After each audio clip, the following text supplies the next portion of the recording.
করবো না, এবার আমরা যাচ্ছি আমাদের সেই নেচার সিনিক বিউটি পুরুলিয়া। তো বন্ধুরা, বারাসাত থেকে যখন আমি সার্চ করলাম পুরুলিয়া, অ্যাকচুয়ালি পুরুলিয়া যাওয়ারই আমার উদ্দেশ্য ছিল। তো দেখলাম দুটো রুট গুগল সাজেস্ট করলো, একটা হচ্ছে আরামবাগ বিষ্ণুপুর হয়ে পুরুলিয়া, যেটা 257 কিলোমিটার, আর সেকেন্ড হচ্ছে গিয়ে বর্ধমান, সেই আবার বিষ্ণুপুর মিট করবেন আবার পুরুলিয়া, সেটা হচ্ছে 275 কিলোমিটার। আরেকটা রুট দেখলাম আমি, সেটা হচ্ছে গিয়ে বারাসাত থেকে ধানবাদ 275 কিলোমিটার, আর ধানবাদ থেকে পুরুলিয়া হচ্ছে 60 কিলোমিটার।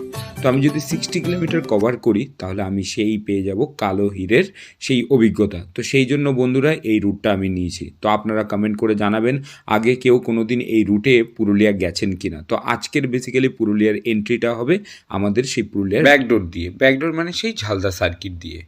আর এইবারে ট্র্যাকটা তো কমপ্লিটলি ডিফারেন্ট। তো আমরা যাব সোজা ধানবাদ থেকে বোকারোর পাশ দিয়ে, যেটা চাষমোড় হয়ে, তো তারপরে আমরা মানে ঝালদা সার্কিটে এন্ট্রি করব সেই বেগুনকুদো স্টেশন দিয়ে।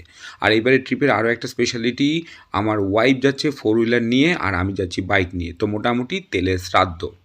তো মাঝে ওই চাষমোড়ে আমাদের এক বন্ধু মিট করবে, ওর আবার একটা হিমালয়ান আছে। তো আমারও একটা স্বপ্ন পূরণ হতে চলেছে, একটু হিমালয়ান নিয়ে অযোধ্যা পাহাড়ে ঘুরবো।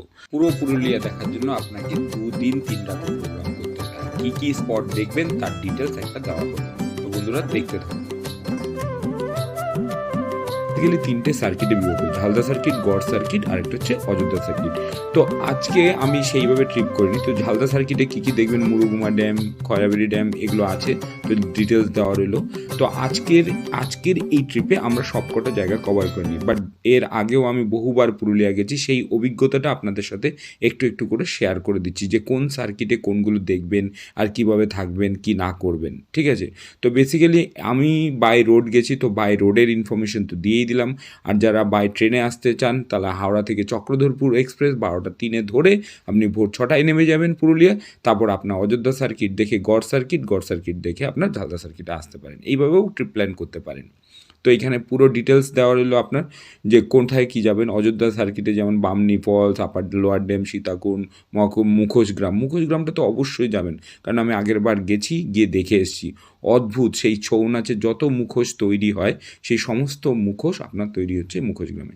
এইটা হচ্ছে গিয়ে ঝালদা সার্কিটের মুরগুমা ড্যাম। তো আমরা প্রথমেই বলেছি ব্যাকডোর দিয়ে এন্ট্রি করব। তো ঝালদা সার্কিটে মুরগুমা ড্যাম দেখে চলে গেছি সোজা বামনি ফলসে। তো বামনি ফলসে বন্ধুরা একটা কশন আছে, শ্বাসকষ্ট থাকলে অবশ্যই নিচে নামবেন না স্নান করার জন্য, কারণ ওপরে উঠতে গিয়ে জাস্ট ফেটে যাবে। বেগুনকোদো স্টেশনে বহু স্টোরি রয়েছে। This is the one of the most haunted place. তো এর বেশ কিছু ছবি আমরা ক্যাপচার করেছি রাত 9টার সময়, সেগুলো আপনার সাথে পরে কোনো দিন ফ্রিতে সময় পেলে শেয়ার করব। অবশ্যই জানাবেন কমেন্ট করে যে আপনারা এই ভিডিও থেকে কি জানলেন বা কোনটা ছিল না। তো আমাদের কমেন্ট করে অবশ্যই জানাবেন। তো বন্ধুরা, পাহাড়ি রোড, বউকেও বলেছি যে একটু সাবধানে গাড়ি চালাতে, আর আমিও খুব সাবধানে চালাচ্ছি। তো বুঝতেই পারছেন স্বামী স্ত্রী দুটো আলাদা, একটা 2 হুইলার একটা 4 হুইলার। এই যে ছেলে টাটা করছে। তো এইখান থেকে সোজা চলে যাব আমরা আপার ড্যামের দিকে। তো বামনি ফলসে যেতে যেতে একটা বাচ্চা ছেলে খেজুরের পাতা দিয়ে কি সুন্দর একটা জিনিস বানালো, সেটাই আমি ওপর থেকে নিলাম 20 টাকা দিয়ে। তো এইটা হচ্ছে গিয়ে ট্র্যাকিং, আর পাহাড়ি ট্র্যাকিং কিন্তু খুব স্টিফ ছিল, খুব খাড়াই, বুঝতে পেরেছেন তো। উঠতে গিয়ে লিটারালি সবারই কষ্ট হচ্ছিল, এবং ইয়ং পিপল যারা, তারাও হাঁপিয়ে যাচ্ছিল। তো সেরকম কনফিডেন্স না পেলে নিচে নামবেন না, একদমই নামার দরকার নেই। তার থেকে ভালো আপনি উপর থেকে এনজয় করুন।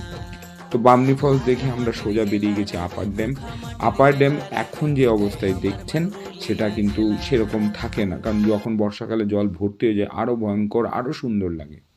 আর পুরুলিয়া নিয়ে ছোট 2-1টা কথা বলতেই হয়, যেটা ছোট নাগপুর মালভূমি অঞ্চলের পশ্চিম দিকে অবস্থিত একটা জেলা, যেটা বিভিন্ন সিজনে বিভিন্ন রূপে ধরা দেয়। যেমন এখন একরকমের সিজন শীতকালে, তো আবার একটু পরে আসবেন তো দেখবেন পলাশ ফুল গরমের দিকে ফুটে রয়েছে, একদম লাল পুরুলিয়া।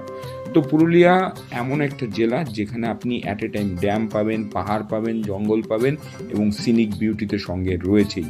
তো পুরুলিয়ার একটা আলাদা মাধুর্য রয়েছে, আর সঙ্গে রয়েছে সেই ছৌ নাচ, বিখ্যাত ছৌ নাচ, ঝুমুর গান, যে গানে আমাদের মাথা শরীর পুরোটাই দুলতে থাকে।